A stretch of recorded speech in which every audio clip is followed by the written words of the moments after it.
Hey! Dans le cadre de la semaine de créativité à Audencia Business School, notre équipe s'est penchée sur l'upcycling et la rudologie, c'est-à-dire l'étude globale et systématique des déchets et de leur recyclage, avec pour problématique comment valoriser le bois récupéré et l'utiliser dans le cadre d'une utilisation alimentaire. À force de méthodes agiles, de brainstorming et de stargazer, nous avons laissé émerger une solution innovante, intelligente, agile et écologique. Alors, laissez-vous plonger dans le monde du recyclage.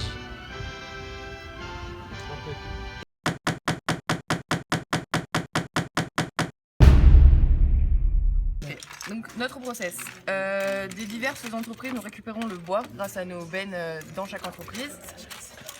La benne est connectée et apporte le bois qui est trié en fonction s'il est traité ou non traité.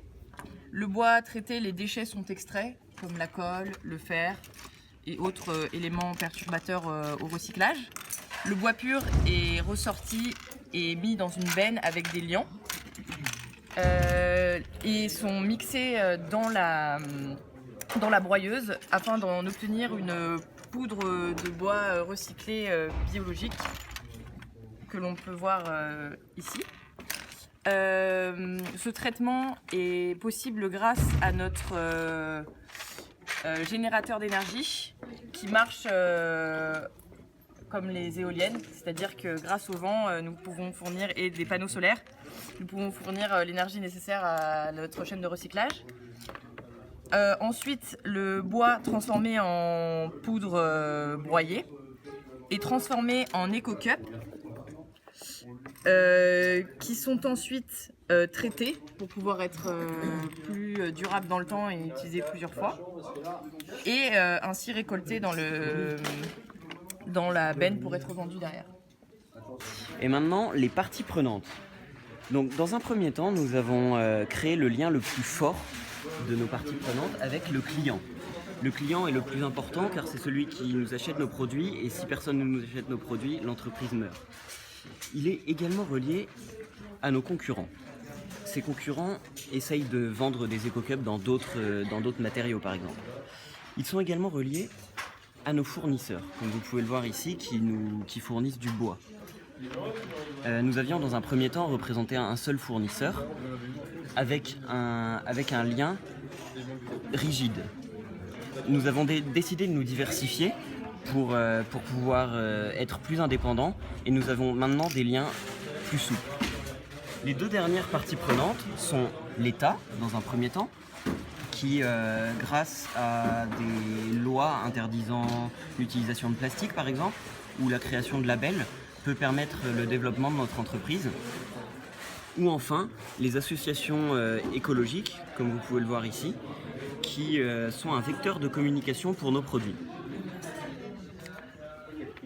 Et maintenant, laissons les Delors nous présenter le process.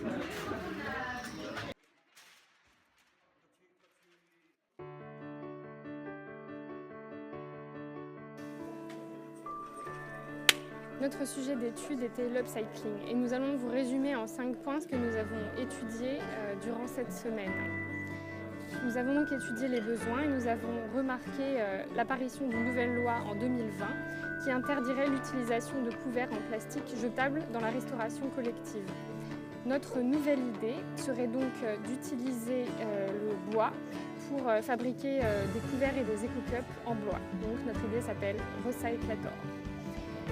Nous avons donc, notre approche serait de récupérer le bois des entreprises, et donc on récupère leur bois, donc leurs déchets, et on les transporte pour les broyer et en faire de la poudre de bois qu'on utiliserait pour les éco-cups qu'on traiterait par la suite et qui nous permettrait de nous faire une marge. Donc notre solution serait des éco-cups en bois et des couverts en bois. Les bénéfices sont multiples. Donc les bénéfices pour nous sont qu'on puisse se faire de la marge et qu'on crée de la valeur. Pour les clients, c'est meilleur pour leur santé, et en plus, un éco-cup en bois, c'est sexy. Ça dure également dans la durée. Pour les entreprises, cela permettrait de se débarrasser de tous leurs déchets de bois. C'est bien pour l'environnement et ils peuvent se faire de la marge dessus. Nos compétiteurs sont le verre, mais finalement, on n'a pas beaucoup de compétiteurs. Pour conclure, il y a peu d'acteurs sur le marché, donc pas beaucoup de compétiteurs. On a beaucoup de bois disponible, beaucoup de stocks de bois en France qu'on peut utiliser. Et en plus, on rend service aux entreprises et à l'environnement.